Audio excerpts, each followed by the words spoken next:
안녕하십니까. 사랑하는 온누리교회 성도 여러분, 반갑습니다.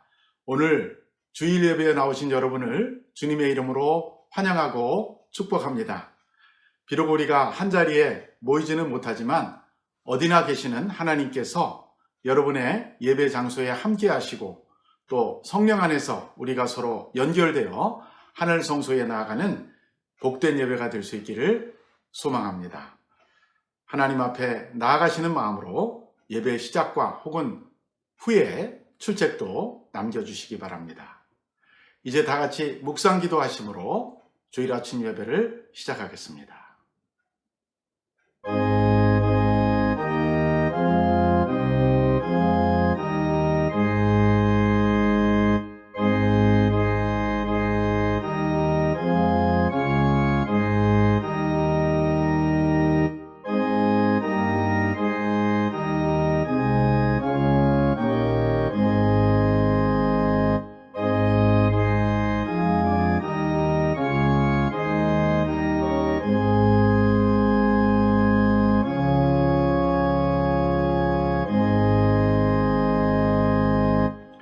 하나님은 우리에게 은혜를 베푸사 복을 주시고 그의 얼굴빛을 우리에게 비추사 주의 도를 땅 위에 주의 구원을 모든 나라에게 알리소서. 하나님이여 민족들이 주를 찬송하게 하시며 모든 민족들이 주를 찬송하게 하소서. 온 백성은 기쁘고 즐겁게 노래할지니 주는 민족들을 공평히 심판하시며 땅 위의 나라들을 다스릴 것임이니이다. 땅이 그 소산을 내어 주었으니 하나님 곧 우리 하나님이 우리에게 복을 주시리로다. 하나님이 우리에게 복을 주시리니 땅의 모든 끝이 하나님을 경외하리로다. 아멘. 하나님 아버지, 이 거룩한 주일에 우리를 예배자리로 불러주셔서 감사합니다. 이 시간 어린 양 예수의 보혈로 우리의 죄와 허물을 사하여 주시고 깨끗하고 순결한 마음으로 주님 앞에 나아갈 수 있도록 도와주시옵소서. 이 예배가 우리의 마음과 뜻과 정성을 다하여 드리는 참된 예배가 되게 하시고 하나님께는 큰 기쁨과 영광이 되게 하옵소서. 우리 주 예수 그리스도의 이름으로 기도합니다. 아멘. 이제 찬양팀과 함께 찬양으로 하나님께 영광을 올려드리겠습니다.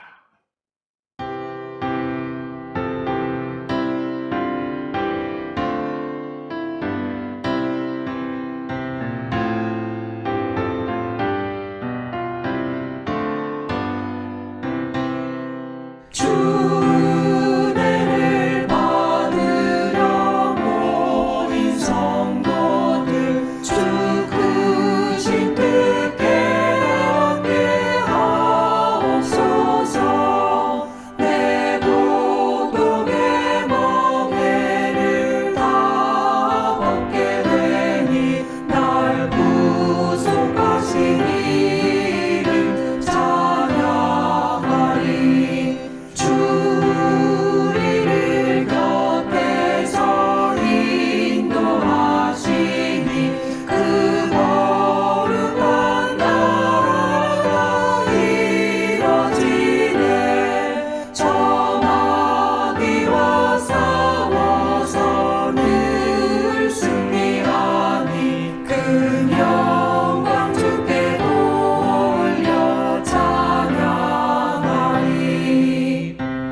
주가 보이신 생명의 길, 나 주님과 함께 상한 마음을 들이며 주님 앞에 나가리.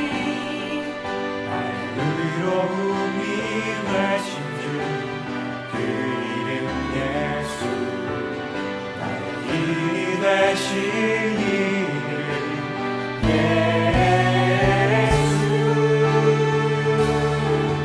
나의 길 오직 그가 하시나니, 나를 단련하신 후에 내가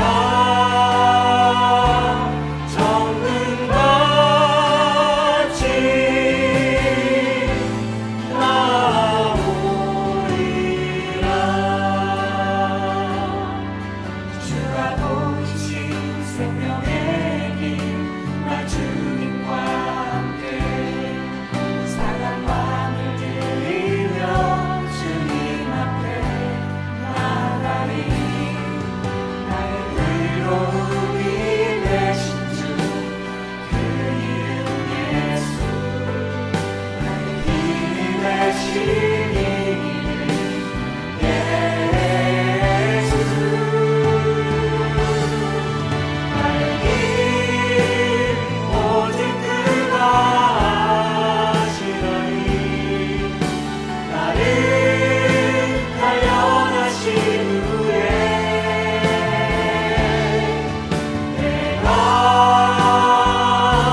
힘은 내 힘이 아니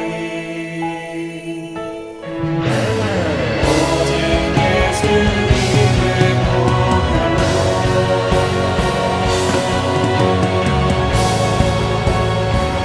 십자가의 은혜 완전하신 사랑 이미 원하답니다.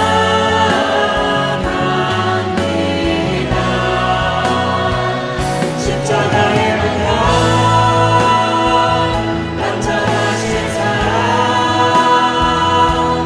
이미 예배합니다.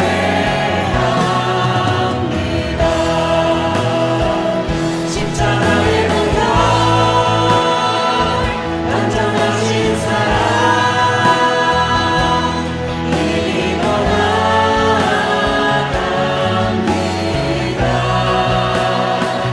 십자가의 은혜 완전하신 사랑 이미 예배합니다. 십자가의 은혜 완전하신 사랑 이미 원하답니다.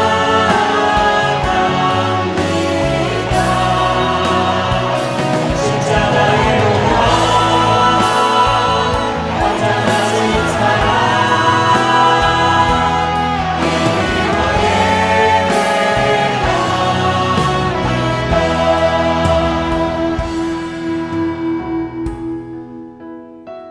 십자가의 보혈 완전하신 사랑 힘이 원하답니다.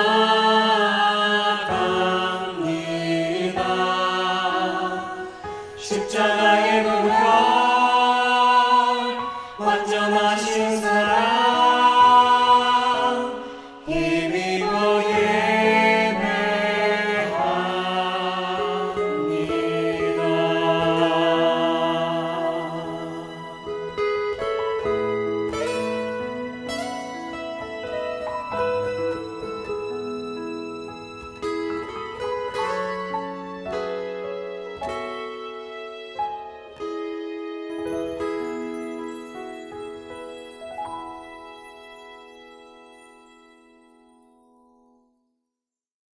다 같이 기도하시겠습니다. 하나님, 이 세상의 창조주시며 영원부터 영원까지 주관자이신 하나님을 찬양합니다. 저희 삶은 주님의 시간 앞에서 순간이며 저희는 작은 바람에도 없어지는 먼지 같은 나약한 존재지만 저희를 주님의 형상을 닮은 자로 창조해 주시고 저희를 선택해 하나님 자녀 삼아 주신 은혜를 감사합니다. 1년이 넘게 지속되고 있는 코비드 상황 가운데서도 저희의 생명을 보존하여 주시고 주님을 찬양하고 예배하는 일을 계속할 수 있게 도와주심을 감사합니다. 지금껏 저희가 일상 가운데서 너무나 당연히 누리며 살았던 모든 것들이 저희 것이 아니며 하나님께서 주신 은혜였음을 다시 한번 깨닫게 해주시니 감사합니다. 그러나 저희는 너무나도 자주 감사하기보다는 불평했으며 주님보다는 세상에 종종 마음이 빼앗겼습니다. 불안한 상황 가운데서 주님의 신실함을 의지하기보다는 염려하고 하나님의 계획과 뜻이 아닌 저희 자신의 힘과 지혜로 살려고 노력할 때도 많았습니다. 저희의 죄와 믿음 없음을 용서해 주시옵소서. 주님, 저희들 주님의 십자가를 바라보게 되기를 원합니다. 세상의 수많은 지식과 가치와 주장들로 저희 마음이 혼란할 때 온전한 지혜 대신 십자가의 도에 마음을 고정하게 하여 주시옵소서. 변해버린 일상의 삶의 무게로 저희 마음이 낙심될 때에 주님의 십자가 능력을 의지하게 하여 주시옵소서. 저희가 몸과 마음이 연약해지고 실패해서 사단이 하나님의 사랑을 의심하게 할 때 저희를 사랑하시며 십자가 지시고 온전한 사랑을 증명하신 주님의 목소리를 듣게 하여 주시옵소서.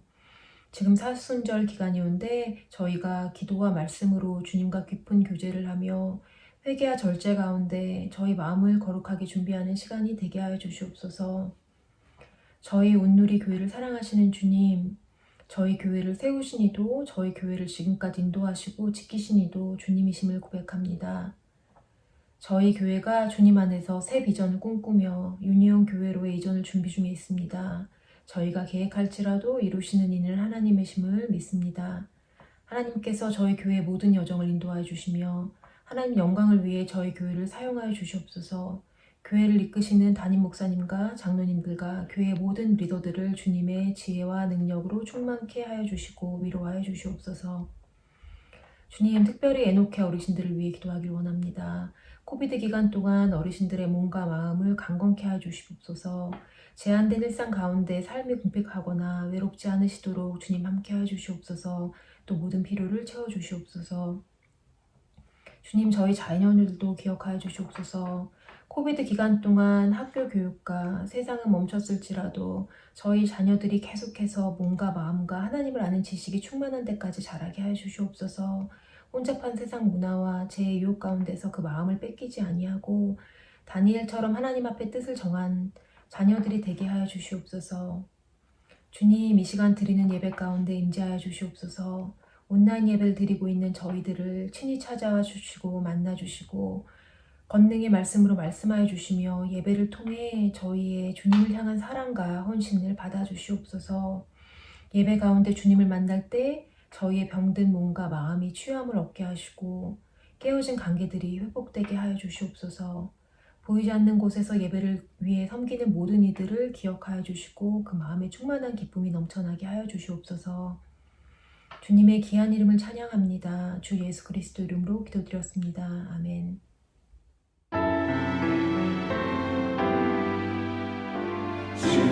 주님의 뜻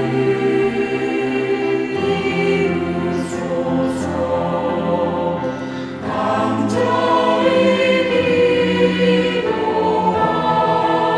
기도하오니 들어주소서.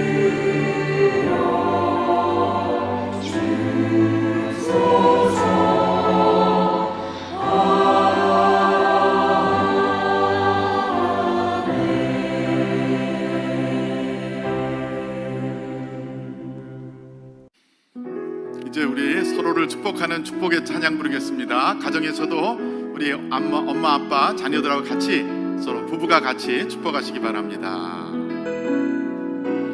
평화 하나님의 평강이 당신의 삶에 넘쳐나기를. 평화 하나님의 평강이 당신의 삶에 가득하기를 축복합니다.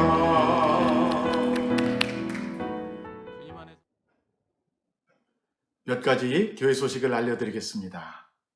오늘로써 온라인 예배를 시작한 지 만 1년이 되었습니다. 그동안 비대면의 불편함에도 불구하고 온라인 예배를 성실하게 참여해 주신 사랑하는 온누리교회 성도 여러분 한 분 한 분에게 깊이 감사드립니다. 또한 이 예배가 가능할 수 있도록 우리 미디어부와 찬양팀과 성가대 등 예배를 섬겨주신 귀한 봉사자 여러분들에게도 깊이 감사를 드립니다. 앞으로 언제 우리가 이 비대면 예배가 끝날지 알 수 없지만 얼마 남지 않은 것 같습니다. 끝까지 우리가 인내하면서 예배를 잘 드릴 수 있게 되기를 바랍니다. 최근 남부 지역에 몰아친 한파로 인해서 우리와 같은 이시오 교단에 속한 한인교회 중에 특별히 텍사스주에 있는 두 교회가 아주 큰 피해를 받았습니다. 그 중에 한 교회가 휴스턴 사랑의 교회이고요. 또 하나는 달라스 베다니 장로교회입니다. 상당한 피해를 입었습니다. 사진에서 보시는 것처럼 천장도 지붕도 또 예배당안이 많이 파손되었습니다. 그래서 우리 이시오 소속 교회가 많지는 않지만 한 20여 개의 교회 되는데 서로 돕기로 했습니다. 저희 교회에서도 앞으로 오늘을 포함해서 3주 동안 3월 28일, 3월 마지막 주일까지 우리 특별 헌금을 하도록 하겠습니다. 다음 주나 다다음 주에 여러분들이 마음에 감동이 되시는 대로 헌금을 작정하셔서 내주시고, 헌금 제목에다가는 피해복구 특별헌금 혹은 특별헌금 그렇게 쓰셔서 헌금해 주시면 감사하겠습니다. 지난주에 임명한 유니온교회 이전 TF 팀원으로 한 분을 더 추가 임명합니다. 우리 권오승 장로님의 이름이 빠졌습니다. 그래서 권 장로님도 TF 팀원으로 임명합니다. 이제 제가 내규에 따라 내년 3월 말에 은퇴할 예정입니다. 그래서 앞으로 1년 정도 남았는데 제 후임으로 온누리교회를 섬길 담임 목사님을 청빙하려고 합니다. 이 청빙위원회가 당회에서 구성이 되었습니다. 그래서 이 청빙위원을 발표합니다. 위원장으로는 김복수 장로님, 서기로는 이근석 집사님, 그리고 위원으로는 장철아 장로님, 권석원 장로님, 정일영 장로님, 권승도 장로님, 권호승 장로님, 그리고 오화연 권사님입니다. 이분들이 후임 담임 목사 청빙을 잘할 수 있도록 기도해 주시고 또 필요할 때마다 잘 협조해 주시기 바랍니다. 유스에서 학부모를 위한 온라인 세미나를 개최하려고 합니다. 일정은 3월 20일, 21일, 27일, 28일, 그리고 4월 3일 총 5회입니다. 강사는 김태호 목사님, 김사라 사모님이 섬기십니다. 강의 제목은 공립학교의 실체 및 성교육 현장, 동성애의 오해와 실체, 캘리포니아 법안들의 영향력, 반기독교 문화와 미디어의 영향력, 내 자녀를 어떻게 지킬 것인가, 이런 제목들로 강의가 있겠습니다. 시간은 저녁 7시 반에서 9시에까지 합니다. 이미 교회 홈페이지에 줌 링크가 나와 있습니다. 많이 참여해 주시기 바랍니다. 이제 홍보 영상을 잠깐 보시겠습니다.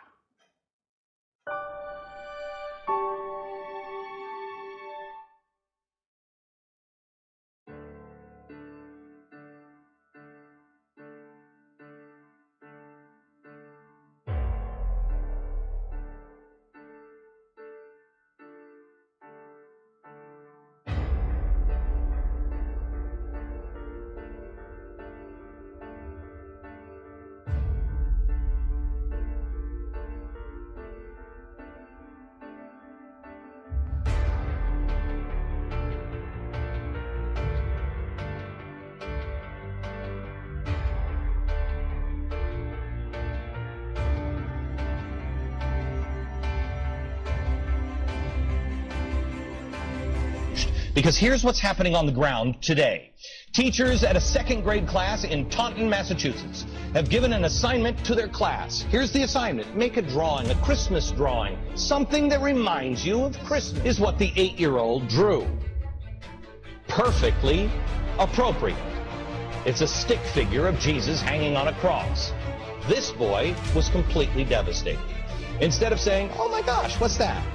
It's a crucifix of Jesus. We went as a family. No. Instead of the teacher doing that, instead of giving the kid even praise, the teacher immediately sent this 8-year-old home and then ordered that he undergo a psychiatric evaluation. For that.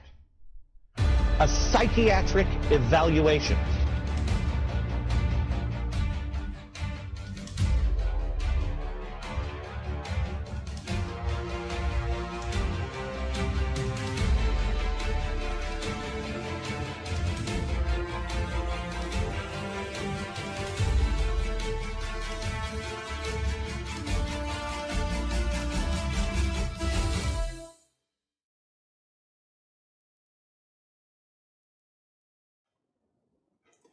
이번 달 3월의 주제는 바로 십자가입니다. 우리 표어를 다 같이 큰 소리로 한번 외쳐보겠습니다. 십자가는 생명의 길입니다. 한 번 더. 십자가는 생명의 길입니다. 주제 선고 같이. 이에 예수께서 제자들에게 이르시되 누구든지 나를 따라오려거든 자기를 부인하고 자기 십자가를 지고 나를 따를 것이니라.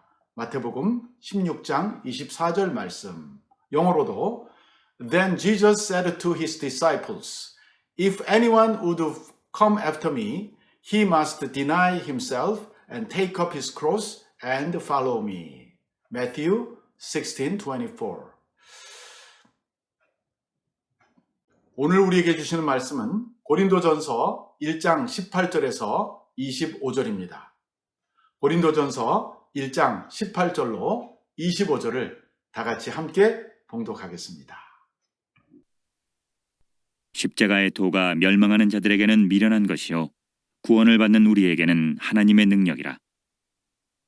기록된 바 내가 지혜 있는 자들의 지혜를 멸하고 총명한 자들의 총명을 폐하리라 하였으니 지혜 있는 자가 어디 있느냐? 선비가 어디 있느냐? 이 세대의 변론가가 어디 있느냐?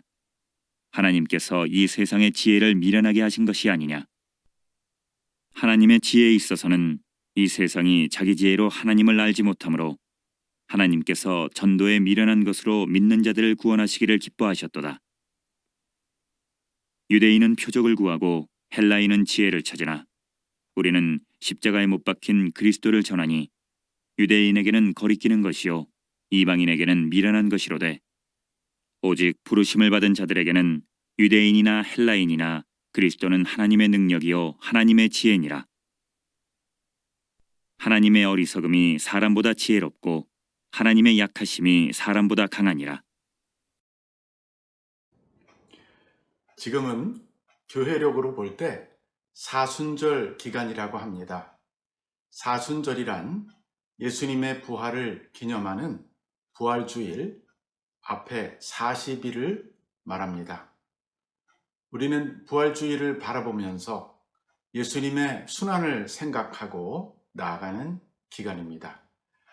부활은 바로 예수님의 십자가의 죽음을 통과해서 온 것입니다. 십자가가 없었다면 부활의 영광도 없습니다. 초대교회로부터 그리스도인들은 이 그리스도의 부활을 기념하는 부활주일을 앞두고 40일을 특별한 회개와 금식과 절제와 또 기도에 집중하는 기간으로 보내왔습니다. 우리도 금년 부활주일을 향해 나가면서 예수님께서 십자가의 그 길을 바라보고 나아가셨던 것처럼 기도와 회개 그리고 절제에 힘쓰는 시간을 보냈으면 좋겠습니다. 순서적으로 볼 때 부활절 앞에는 죽음이 있었습니다. 우리 주님께서도 육신을 가지고 인간으로 이 땅에 오셨기 때문에 그가 유대교의 지도자들의 시기와 또 정죄를 받으시고 하나님을 모욕한 죄인으로 오해를 받으셔서 십자가에서 죽으셨습니다. 그러나 그 십자가는 바로 우리 모두를 살리는 생명의 장소가 되었습니다. 오늘 우리는 본문을 통해서 이 십자가가 과연 무엇이며 십자가는 우리에게 어떤 의미가 있는지를 함께 생각해 보고자 합니다. 먼저 본문 18절을 다시 한번 다 같이 읽겠습니다. 십자가의 도가 멸망받는 자들에게는 미련한 것이요 구원을 받는 우리에게는 하나님의 능력이라. 바울은 십자가의 도의 이중적 성격을 말했습니다. 하나는 이 십자가의 도가 어떤 사람에게는 미련하게 보인다는 것입니다. 그러나 또 같은 십자가가 또 다른 사람들에게는 구원받는 길이라고 말하고 있습니다. 그렇다면 이 십자가의 도란 과연 무엇입니까? 이 십자가의 도를 영어 성경에서는 The Message of the Cross라고 번역을 했어요.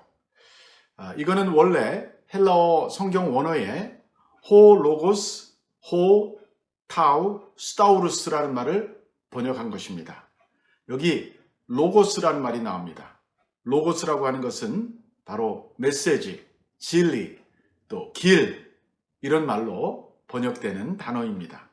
그래서 우리 한국 성경에는 십자가의 도다라고 번역했습니다. 길도자입니다. 이것은 어떤 진리를 말하는 것이죠.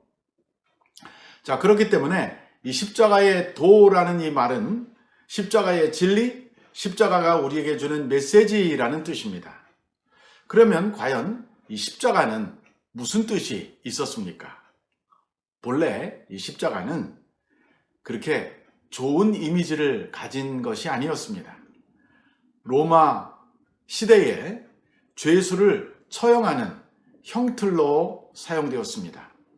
죄 지은 인간에게 고통을 주되 최대한도로 고통을 줘서 죽게 하는 아주 잔인한 형틀입니다. 십자가에 달리면 단시간에 죽지 않습니다. 그는 나무에 매달려서 물과 피를 다 쏟고 자기 체중 때문에 정말 숨쉬기도 곤란하여 질식으로 죽는다고 합니다. 그래서 로마에서는 어느 시점부터 로마 시민권자들에게는 이 십자가형을 가하지 않았다고 합니다. 너무 잔인하고 처절했기 때문이죠. 자, 오늘 본문에는 그런데 이 십자가와 이 처절한 십자가와 그리고 도라는 말이 맞물려 있습니다. 십자가의 도, 십자가의 진리, 십자가가 보여주는 메시지라는 뜻이죠. 이것은 단순한 십자가가 아니라 하나님의 아들 예수 그리스도가 달려 돌아가신 십자가를 말합니다. 그 당시에 예수님 외에도 많은 사람들이 로마에 의해서 십자가 처형을 당했습니다. 그렇지만 그들은 모두 다 자기들의 죄 때문에 죽은 것입니다. 그러나 예수님은 달랐습니다. 예수님이 십자가에 처형된 것은 죄 때문이 아니었습니다. 성경은 그가 십자가에 죽일 만한 죄가 없다고 분명히 증언하고 있습니다. 그 중에 한 예가 요한복음 19장에 나옵니다. 저랑 같이 요한복음 19장을 읽어보십시다. 대제사장들과 아랫사람들이 예수를 보고 소리질러 이르되 십자가에 못 박으소서, 십자가에 못 박으소서 하는지라. 빌라도가 이르되 너희가 친히 데려다가 십자가에 못 박으라. 나는 그에게서 죄를 찾지 못하였노라. 여기 보십시오. 빌라도가 나는 그에게서 죄를 찾지 못하였노라 라고 분명히 말했습니다. 그런데 유대인들이 말합니다. 유대인들이 소리질러 이르되 이 사람을 놓으면 가이사의 충신이 아니니이다. 무릇 자기를 왕이라 하는 자는 가이사를 반역하는 것이니이다. 사실 유대인들은 가이사를 왕으로 인정하고 싶어 하지 않았었습니다. 왜냐하면 식민지 지배하는 왕이었기 때문에. 그러나 오늘은, 이날은 예수님을 죽이기 위해서 마치 자기네들이 가이사에게 충성하는 것처럼 말하고 있는 것이죠. 그래서 16절에 가보니까 요한복음 19장 16절 이에 예수를 십자가에 못 박도록 그들에게 넘겨주니라. 누가 넘겨줬어요? 바로 빌라도가 넘겨준 것입니다. 그래서 빌라도는 역사상 가장 최악의 재판관입니다. 예수님을 재판했던 이 빌라도는 분명히 알았습니다. 이 사람은 십자가에 못 박을 만한 죄가 없는 사람이다. 그런데 왜 십자가에서 죽었습니까? 그것은 바로 그를 십자가에 못 박으라고 소리치는 그 사람들과 그 사람들을 선동하는 그 배후에 있는 사람들과 그리고 거기서 구경을 하는 모든 사람들, 다른 말로 말하면 예수님을 십자가에 못 박은 모든 인류를 대신해서 그분이 대신 죽으신 것입니다. 예수님은 십자가에서 죄수처럼 못 박여 죽었지만 사실은 자기 죄 때문이 아니라 다른 사람들의 죄, 곧 우리 모두의 죄를 위해서 대신 십자가에 달려 죽으셨습니다.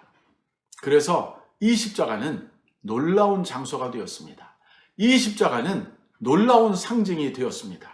그리고 이 십자가가 드러내는 참 메시지는 놀랍습니다. 무엇입니까? 그 십자가를 믿는 자, 그 십자가에서 일어난 사건의 의미를 믿고 깨닫는 자는 구원을 받는다는 사실입니다. 하나님은 이렇게 처절하고 비참한 십자가 말고는 다른 방법으로 우리를 구원하실 수가 없었을까요? 좀 더 아주 세련되고 좀 나이스한 방법을 사용할 수가 없었을까요? 그렇지 않았습니다. 사도 바울은 바로 그 점에서 역설적으로 하나님의 놀라운 지혜가 드러난다라고 말하고 있습니다. 바로 19절입니다. 19절을 같이 읽어보겠습니다. 기록된 바 내가 지혜 있는 자들의 지혜를 멸하고 총명한 자들의 총명을 폐하리라. 이것은 이사야 29장 14절에 나오는 구절입니다. 하나님께서 자기 죄를 깨닫지 못하고 뉘우치지 않는 이스라엘 백성을 향하여 하셨던 말씀입니다. 그들이 입으로는 주님을 공경하지만 마음은 내게서 멀다라고 말씀하시면서 그래서 하나님은 그들 중에 지혜자가 없어지고 명철한 사람들의 총명이 사라질 것이다 라고 말씀하셨습니다. 그 결과 이스라엘 사람들 가운데는 진정한 지혜를 가진 사람들이 사라지게 되고 하나님의 아들이 왔을 때 그분을 알아보지 못한 것입니다. 즉 세상에서는 자기가 지혜가 있다고 말하지만 이 세상의 지혜를 가지고는 하나님의 방법과 하나님의 사람을 알아볼 수 없다라고 말씀하십니다.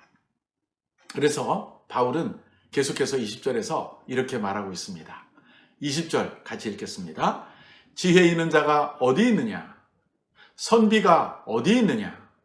이 세상에 변론가가 어디 있느냐? 하나님께서 이 세상의 지혜를 미련하게 하신 것이 아니냐. 여기서 바울은 세 가지 질문을 던집니다. 이 세상의 지혜자가 어디 있느냐?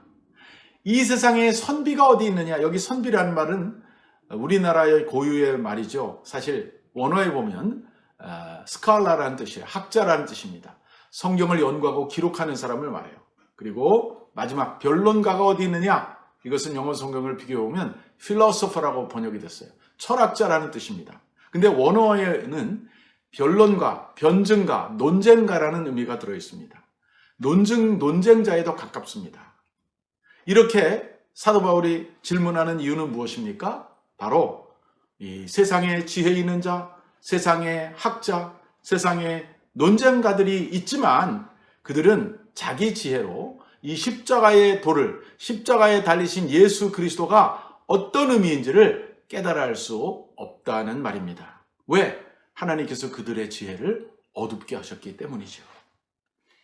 그러면 우리는 어떻게 이 십자가의 지혜를 깨달을 수가 있을까요? 21절을 한번 같이 읽어보겠습니다.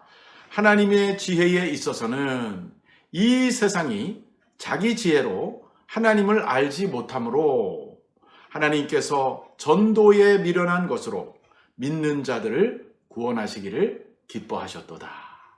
여기 21절에서 반전이 일어나고 있습니다. 아주 중요한 말씀입니다. 이 세상이 가지는 지혜의 한계를 보여줍니다. 우리가 하나님을 아는 것은 이 세상의 지혜로 되는 것이 아니라는 것이죠. 이 세상의 지혜나 연구나 논쟁이나 변론을 통해서 하나님을 알아가는 것이 아닙니다. 그것은 오직 하늘로부터는 하나님의 지혜에 의해서만 알 수 있습니다. 그래서 하나님은 이 세상 사람들이 당신을 알게 하는 데 있어서 세상의 방법이 아니라 바로 전도라고 하는 하나님의 방법으로 알게 하셨다는 것입니다. 여기서 전도라고 번역한 이 말은 사실 proclamation, 캐리그마라는 말인데 선포한다 그런 뜻입니다. 혹은 설교한다는 뜻입니다. 그러니까 개인적으로 전도하는 것도 물론 포함되고요. 그러나 공적으로 하나님의 말씀을 선포하고 가르치는 것, 오늘날로 말하면 설교에 제일 가깝습니다. 설교를 통해서, 설교라고 하는 방식을 통해서 하나님을 알고 믿게 하셨다는 것이죠. 그런데 바울이 그 앞에 전도에 미련한 것으로라고 전도를 묘사했습니다. 이 전도와 설교가 세상 사람들에게는 미련하게 보인다는 것이죠. 아주 쉽게 말하면요, 좀 무식한 방식이라는 거예요. 하나님은 세련된 지적 작업이 아니라 바로 아주 단순하고 명료하게 선포하는 어떤 왕의 칙령을 전달하는 것과 같은 그런 선포의 방식을 통해서 사람들이 믿고 회개하고 돌이키는 방법을 택하셨다는 것입니다. 그것이 사람들에게는 어리석은 것이지만 하나님에게는 구원받는 능력이라는 것이죠. 그래서 사람들은 이제 자신의 지혜, 자신의 방법, 자신이 멋있다고 생각하는 그런 방법이 아니라 하나님의 말씀을 선포하는 설교자들 혹은 전도자들의 말을 듣고 구원을 받을 수밖에 없는 그런 방법이 오늘 성경에서 말하고 있는 구원의 방식이 된 것입니다. 그 다음 22절을 또 같이 읽어보겠습니다. 사람들이 원하는 것이 22절에 나옵니다.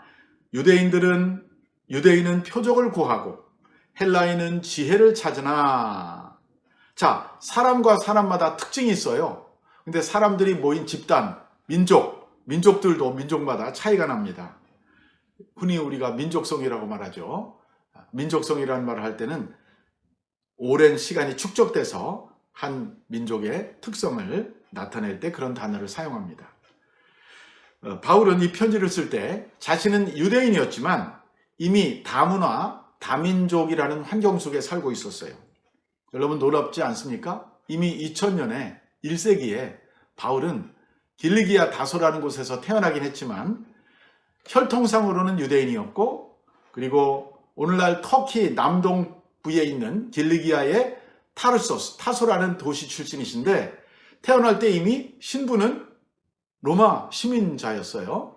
그러니까 혈통은 유대인, 신부는 로마 시민권자, 그리고 언어는 헬라어도 사용하고 라틴어도 사용하고 히브리 말도 사용할 수 있는 그런 트리플 랭귀지의 소유자였던 것이죠. 이미 1세기에 코스모폴리탄적인 사람이 바로 사도 바울이었던 것을 알 수 있습니다. 그러나 그를 포함해서 모든 유대인들에게 있는 독특한 특징이 하나 있었는데, 그들은 아브라함부터 시작해서 구약에 나오는 많은 선지자들, 예를 들면 모세라든가 엘리야라든가 엘리사라든가 많은 선지자들을 통해서 이 표적, 기적을 행하는 데 익숙한 사람들입니다. 그들은 하나님에 관련된 것이나 혹은 하나님이 나타났다는 것을 표적을 통해서 확인하기를 좋아하는 민족이 이미 되었던 것이죠. 그래서 바울이 유대인들은 표적을 구한다라고 말했습니다. 이것은 복음서에 예수님 시대에도 나타났었어요. 예를 들어서 마태복음 16장 1절을 저랑 같이 읽어주시죠. 바리새인과 사두개인들이 와서 예수를 시험하여 하늘로부터 오는 표적 보이기를 청하니. 아주 여기 단적인 표현이 나오는데 바로 유대인의 대표자들이었던 바리새인과 사두개인들이 예수님에게 와서 하늘로부터 오는 표적을 구했던 것이죠. 내가 하나님의 아들이라고 주장하는데 그러면 그 표적, 그 기적, 그 이적을 보여라 라고 요청한 것입니다. 예수님께서 거절하세요. 예수님께서 이렇게 말씀하세요. 악하고 음란한 세대가 표적을 구한다. 그러나 나는 너희에게 요나의 표적밖에는 보여줄 표적이 없다라고 하십니다. 그리고 그 자리를 떠나가셨어요. 다시 말하면 그들하고 더 이상 대화를 하지 않았다는 것입니다. 예수님이 말씀하신 이 요나의 표적은 무슨 의미가 있습니까? 그것은 구약에 보면 요나라는 선지자가 하나님의 명령에 불순종하고 도망가다가 풍랑을 만나고 배에서 던져지죠. 근데 하나님이 큰 물고기를 준비해서 요나를 삼키게 합니다. 요나가 큰 물고기 뱃속에서 3일 동안을 살아있다가 다시 토하게 하시죠. 그래서 요나가 물고기에서 뱃속에서 살아납니다. 이것을 예수님께서는 자기에게 일어날 표적이라고 말씀하셨어요. 즉 예수님도 십자가에 달려 죽으시고 무덤에 묻혔다가 3일 만에 부활한다는 것을 말씀하신 것입니다. 이 요나의 표적 속에도 예수님의 죽음의 십자가가 암시되어 있습니다. 이번에는 헬라 사람들입니다. 다시 말하면 그리스 사람들이죠. 바울은 이 그리스 사람들의 특징이 지혜를 찾는다라고 말하고 있습니다. 이것은 맞는 말입니다. 우리가 흔히 서양 철학의 시조를 소크라테스라는 사람으로 봅니다. 소크라테스의 두 제자 플라톤과 아리스토텔레스, 이 세 사람이 서양 철학의 하나의 시조들이에요. 근데 그 사람들이 다 그 아테네라는 곳에서 활동했던 헬라 사람들입니다. 소크라테스는 특별히 기원전 5세기, 4세기에 살았던 사람인데 그는 산파술이라는 방법을 사용해서 제자들을 가르쳤습니다. 이 산파술은 제자들에게 질문을 던지고 스스로 그 질문에 대해서 대답을 하게 함으로써 본인이 스스로 진리를 찾아가게 하는 방식이었습니다. 주입식 방법이 아니에요. 생각을 하게 만드는 방법이었어요.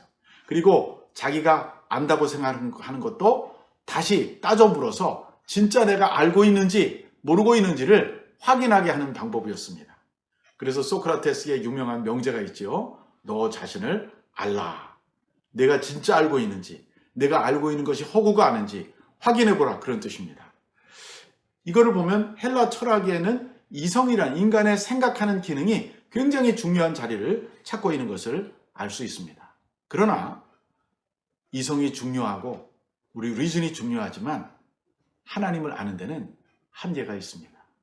하나님을 아는 데 있어서는요, 맹인 같을 수가 있어요, 인간의 이성이. 그래서 바울은 유대인도 아니고 헬라인도 아니고 또 다른 방법으로 우리가 하나님을 알 수 있다라고 주장하는 것입니다. 그것이 바로 23절에 나타나고 있습니다. 23절을 같이 읽어보겠습니다. 우리는 십자가에 못 박힌 그리스도를 전하니 유대인에게는 거리끼는 것이요 이방인에게는 미련한 것이로되 라고 말하고 있습니다. 자, 여기서 우리가 누굽니까? 우리는 바로 바울과 그의 동료들을 말하죠. 1차적으로는. 그리고 바울과 같은 신앙을 고백을 가진 그 시대의 크리스찬들, 그리스도인들, 그 중에는 유대인에게서 크리스찬이 된 사람도 있고 이방인 중에 개종한 사람도 있었어요. 그리고 더 나가면요, 오늘 이 성경을 통해서 하나님을 알게 된 여러분과 저와 같은 사람 다 포함됩니다. 우리 하나님을 알게 된 그리스도인들이 바로 우리예요. 근데 이 우리는 뭐를 믿느냐면요, 십자가에 못 박인 예수 그리스도를 믿고 그 예수를 전하는 자들이다라고 말하고 있습니다. 여기 아주 놀라운 사도 바울의 깨달음이 나옵니다. 그는 본래 바리새인이었고요, 율법 학자였습니다. 성경의 정통한 전문가였어요. 그러나 나사렛 예수에 대해서는 적대적이었습니다. 예수님을 이해하지 못했습니다. 오히려 예수는 무능하게 실패한 사람이라고 생각했고요, 특별히 십자가에 달려 죽었기 때문에 하나님에게 저주받은 사람이라고 생각했어요. 그래서 유대교에서 예수를 쫓아가는 사람들을 이단으로 생각하고 그들을 잡아 죽이려고 쫓아갔던 것입니다. 체포영장을 가지고 다메섹이라는 곳으로 가다가 그 부활한 예수님을 만나게 된 것이죠. 그가 예수님을 만났을 때 비로소 눈을 뜨게 되고 그가 하나님의 약속하신 메시아임을 깨닫게 됩니다. 구약 신명기에는 이런 구절이 나옵니다. 바로 21장 23절인데요. 나무에 달린 자는 하나님께 저주를 받았음이니라. 바울은 바로 이 말씀 때문에 예수를 저주받은 사람이라고 믿고 있었습니다. 그런데 부활의 주님을 만나고 나서 그는 깨달았습니다. 아, 저 사람이 저주를 받은 것은 자기 죄 때문이 아니라 바로 내 죄 때문이었구나. 우리 죄 때문이었구나. 우리 이방인과 유대인의 죄 때문이었구나라고 깨닫게 된 것입니다. 그래서 그는 갈라디아서에서 이렇게 썼습니다. 갈라디아서 3장 13절. 그리스도께서 우리를 위하여 저주를 받은 바 되사 우리를 속량하셨으니 기록된 바 나무에 달린 자마다 저주 아래 있는 자라 하였습니다. 바울의 의문이 풀렸습니다. 아, 그 사람은 저주를 받은 건 맞는데 자기 죄 때문이 아니라 바로 우리의 죄를 속량하기 위해서 저주를 대신 받으셨구나. 그가 바로 십자가의 도를 깨닫는 순간이었습니다. 그 다음 구절 24절을 같이 읽어보십시다. 오직 부르심을 받은 자들에게는 유대인이나 헬라인이나 그리스도는 하나님의 능력이요 하나님의 지혜니라. 이제는 유대인이냐 헬라인이냐가 문제가 아니라는 것입니다. 이제는 더 이상 혈통이나 민족이나 종족의 문제가 아니라 누구든지 어느 민족이든지 어느 나라 사람이든지 십자가에 달리신 예수 그리스도를 믿는 사람들, 그 사람들은 바로 하나님의 능력을 깨닫는 사람들이요 바로 하나님의 지혜를 깨닫는 사람이라고 말합니다.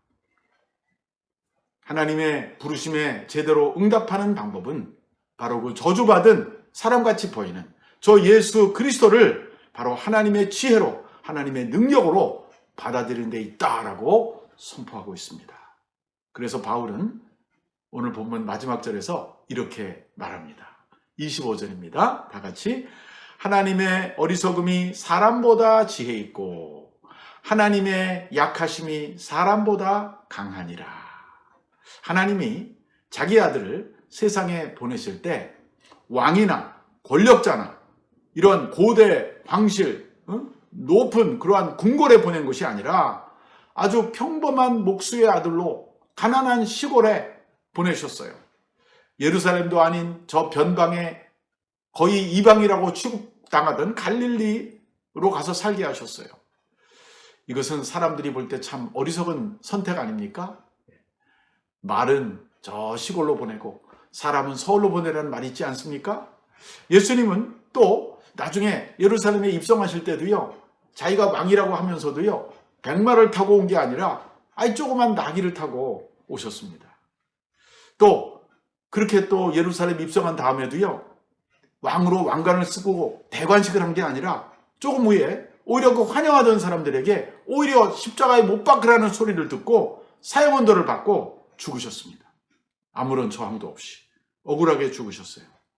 사람들의 눈으로 볼 때는 정말 어리석은 방법이에요. 심지어 제자들도 예수님을 이해할 수 없었어요. 아니, 당신이 왕이라고 하면서 왜 그렇게 고난의 길을 가시려고 합니까? 베드로 같은 사람은 절대로 그런 일이 당신에게 일어나서 안 됩니다라고 말하지 않았었습니까? 그런데 여러분, 바로 그 길이, 바로 그 방법만이 이렇게 타락하고 속속들이 골수까지 타락하고 부패한 인간을 살리는 길이었기 때문입니다. 그분은 바로 죽음으로써 죽음의 세력을 이기신 것입니다. 사람에게 생명을 주는 것이 세상의 눈으로는 어리석어 보이지만 사실 그 방법만이, 그 십자가의 길만이 우리를 살리는, 인간을 살리는 하나님의 지혜가 드러나는 길이었던 것입니다. 또 이 십자가에는요, 하나님의 약하심이 드러납니다. 왜냐하면 예수님이 하나님이시잖아요. 그 예수님이 하나님의 아들인 예수님이 그렇게 약하게 그냥 아무런 저항도 없이 죽으셨는데 무력하게 끌려가서 죽지 않았습니까? 그런데 바로 그 방법이 사탄과 죽음의 세력을 꺾고 음부의 권세를 물리치는 교회를 세우는 그러한 사건이 되었다는 것이죠. 아무도 꺾을 수 없는, 세상의 어떤 권력자도 어떤 능력도 세상에 있는 어떤 힘도 꺾을 수 없는 바로 예수님의 십자가, 거기에는 하나님의 약함 속에 하나님의 강함이 드러나는 신비가 숨어 있는 것입니다. 그래서 십자가는 사람들에게는 어리석어 보이지만 하나님의 지혜가 있고, 사람들에게는 약해 보이지만 하나님의 강함이 있다라고 바울이 선포하는 것입니다. 진정한 그리스도인들은요, 이 십자가의 비밀을 깨닫는 사람인 줄로 믿습니다. 저도 22살 때 바로 이 고린도전서 1장 18절을 읽으면서 십자가의 비밀, 십자가의 메시지, 십자가의 도를 깨달았어요. 그 순간이 제가 진정 거듭나는 순간이었고 진정 하나님을 만나게 된 순간이었던 것입니다. 이제 말씀을 맺겠습니다. 사랑하는 오늘의 교회 성도 여러분, 오늘도 우리를 구원하는 길은 세상의 눈으로 볼 때는 미련하고 어리석어 보이고 약해 보이는 바로 이 십자가의 길이라는 사실입니다. 십자가가 세상에서는 약자와 같고 무능해 보이고 어리석어 보이지만 바로 이 십자가의 길이 우리를 살리는, 세상을 살리는 길입니다. 누군가가 십자가를 질 때 그 가정이 살아납니다. 누군가가 십자가를 질 때 그 교회가 살아납니다. 누군가가 십자가를 질 때 그 공동체와 그 사회가 살아납니다. 누군가가 십자가를 질 때 그 나라가 살아납니다. 누군가가 십자가를 지고 자신을 낮출 때 거기에 화목과 화해가 일어납니다. 우리는 너무 어리석어서가 아니라 사실은 너무 똑똑해서가 문제입니다. 우리는 너무 약해서가 아니라 너무 강한 것이 우리의 문제입니다. 십자가에는 미련한 것이 오히려 지혜롭다, 약한 것이 오히려 강하다라고 하는 역설의 진리, 역설의 비밀이 숨겨져 있습니다. 바로 이것이 예수님의 진리의 길이고 주님께서 걸어가신 생명의 길입니다. 우리가 십자가를 이해하고 십자가를 지고 예수님을 따라갈 때 그것이 바로 예수님에게 이르는 길이요, 우리가 진정 구원받고 하나님을 알아가는 생명의 길이요, 이 십자가의 도가 바로 멸망받는 우리에게는 구원받는 유일한 하나님의 길인 줄로 믿습니다. 저는 오늘 고린도전서 1장 18절을 한 번 더 읽음으로 제 설교를 마치겠습니다. 십자가의 도가 멸망하는 자들에게는 미련한 것이요, 구원을 받는 우리에게는 하나님의 능력이라. 아멘. 기도하겠습니다. 은혜로우신 하나님 아버지, 오늘 우리에게 십자가의 도를 가르쳐 주셔서 감사합니다. 십자가에서 하나님의 놀라운 지혜와 능력이 나타난 줄 믿습니다. 우리가 이 십자가의 진리를 깨닫고 십자가를 생각하고 십자가에 머물며 십자가를 지고 그 길을 따라, 주님의 뒤를 따라 살아갈 수 있도록 도와주시옵소서. 그리고 이 십자가에 달려 죽으시고 다시 부활하신 예수 그리스도와 동행하는 저희들의 인생이 되게 해 주시옵소서. 우리 주 예수 그리스도의 이름으로 기도합니다. 아멘. 이제 다 같이 동원 찬송을 하나님께 올려드리겠습니다. 찬송가 151장 만왕의 왕 내 주께서 함께 찬송하시겠습니다.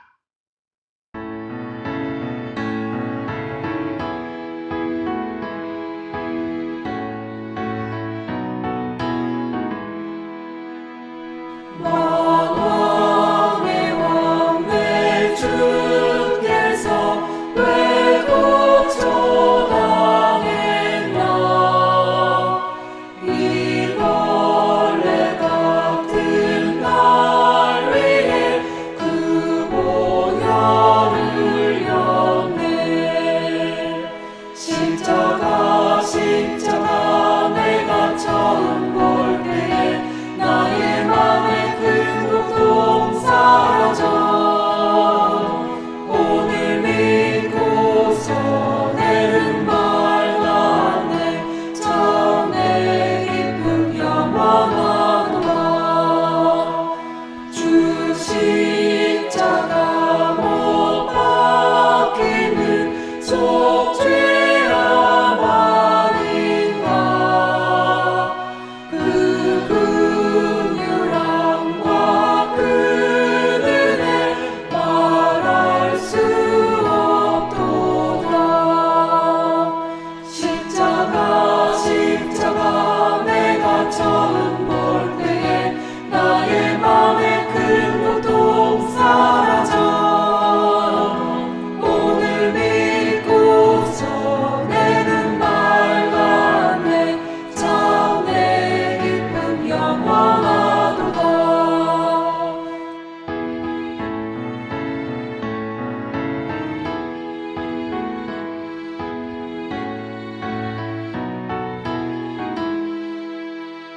늘 울어도 그 은혜 다 갚을 수 없네.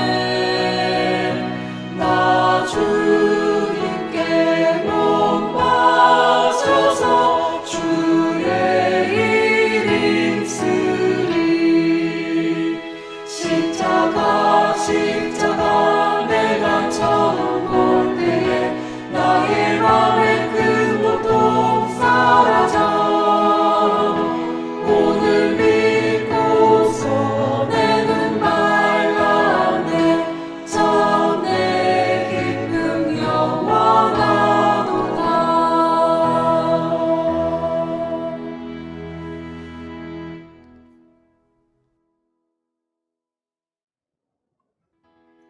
이제 오늘 우리에게 주신 말씀을 가지고 같이 기도하겠습니다. 기도 제목 첫째, 오늘 우리의 눈을 열어 십자가에 달리신 예수 그리스도를 바라보게 하소서. 거기에서 우리 죄를 담당하신 하나님의 사랑을 깨닫게 해달라고 기도합시다. 둘째, 세상에서의 강함은 오히려 약하며 세상에서의 지혜는 오히려 미련한 것임을 알게 하사 내 안에 있는 모든 교만과 오만함을 내려놓고 십자가에 달리신 주님을 경배하게 해달라고 기도합시다. 마지막으로 하나님께서는 전도에 미련한 방식으로 믿는 자들을 구원하시기를 기뻐하신다고 하셨습니다. 우리가 어리석어 보이고 미련해 보이는 전도의 방법을 열심히 사용해서 많은 사람들을 구원하는 여러분과 제가 될 수 있기를 위해서 같이 기도하겠습니다. 하나님 아버지 감사합니다. 오늘 우리의 눈을 열어주셔서 십자가를 달리신 예수님을 다시 한번 바라보옵소서. 거기서 우리 죄를 감당하신 하나님의 사랑을 깨닫게 하옵소서. 세상에서의 강함은 오히려 약함, 세상에서의 약함은 오히려 강함, 세상에서의 지혜는 오히려 미련함, 그리고 세상에서 미련한 것이 하나님 앞에서 지혜로운 것을 깨닫게 하옵소서. 내 안에 있는 모든 교만과 오만함을 내려 십자가에 달리신 주님만을 경배하게 하옵소서. 하나님께서는 전도의 미련한 방식으로 믿는 자들을 구원하시기를 기뻐하신다고 하셨사오니 어리석어 보이는 전도와 말씀을 선포하는 일을 더욱 열심히 선포로 도와주시옵소서. 다 같이 기도하겠습니다. 하나님 아버지, 오늘 이 예배를 통해서 이 시간 귀한 예물을 하나님께 올려드립니다. 우리의 11조와 헌금입니다. 우리에게 있는 모든 것이 다 주님의 것임을 고백하며 이 예물을 주님 앞에 드려오니 기뻐 받아주시고 이 물질이 하나님의 나라가 확장되고 주님의 영광을 드러내는 곳에 사용되게 하여 주시옵소서. 또한 주님 앞에 예물을 드리는 이 성도들의 손길을 기억하사 그 손으로 하는 모든 일이 잘 되고 형통하고 복을 받게 하여 주옵소서. 지금은 우리 주 예수 그리스도의 은혜와 하나님 아버지의 무한하신 사랑과 성령의 교통하심이 십자가에 나타난 하나님의 놀라운 지혜와 하나님의 놀라운 능력을 깨달으며 세상에서 십자가를 붙들고 예수 그리스도의 삶을 닮아가는 아름다운 삶을 살기 원하는 살아가는 온누리교회 모든 성도들 위에와 미국과 한국과 북한 땅 위에 선교사님들 위에 지금부터 영원히 함께 하시기를 간절히 축원하옵나이다. 아멘.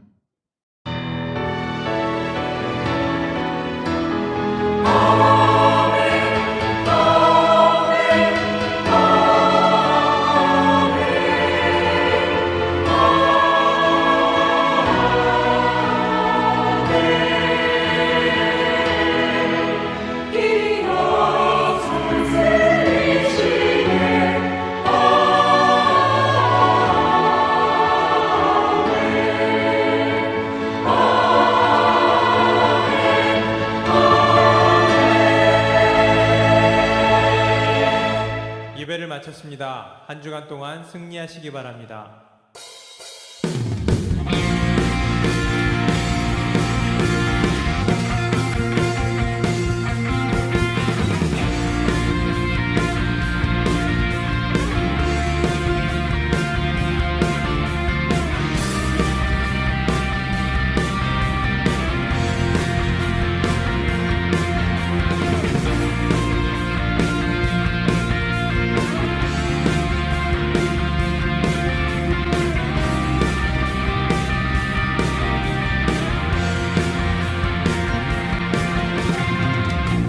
주님과 같은 분 없네.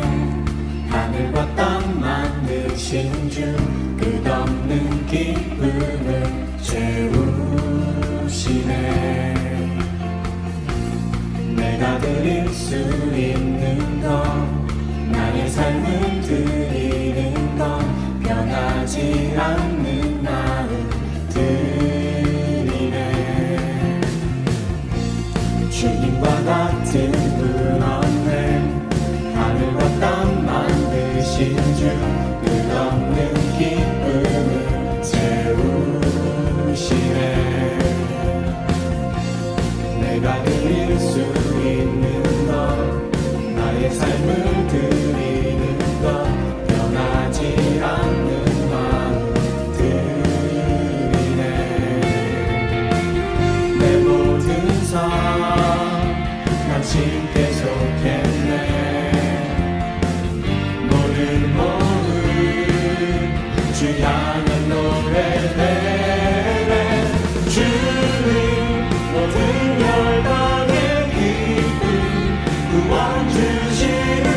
주님 놀라운 주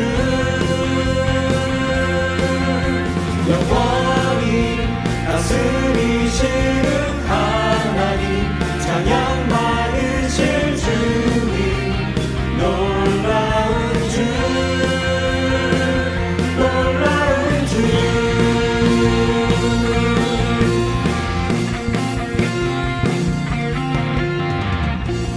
매일 아침 구하는 것 끝없는 주의 신실한 그 임재 공의를 나 바라네 주의 자비와 신실함 나를 자유케 하시니 멈추지 않는 신뢰 드리네 내 모든 삶 당신께 속했네 모든 주 향한 노래 되네 주님 모든 열방의 기쁨 구원 주시는 주님 놀라운 주 영원히 다스리시는 하나님 찬양 받으실 주님 놀라운 주 주님 모든 열방의 기쁨 구원 주시는 주님 놀라운 주 영원히 다스리시는 하나님 찬양 받으실 주님 놀라운 주 놀라운 주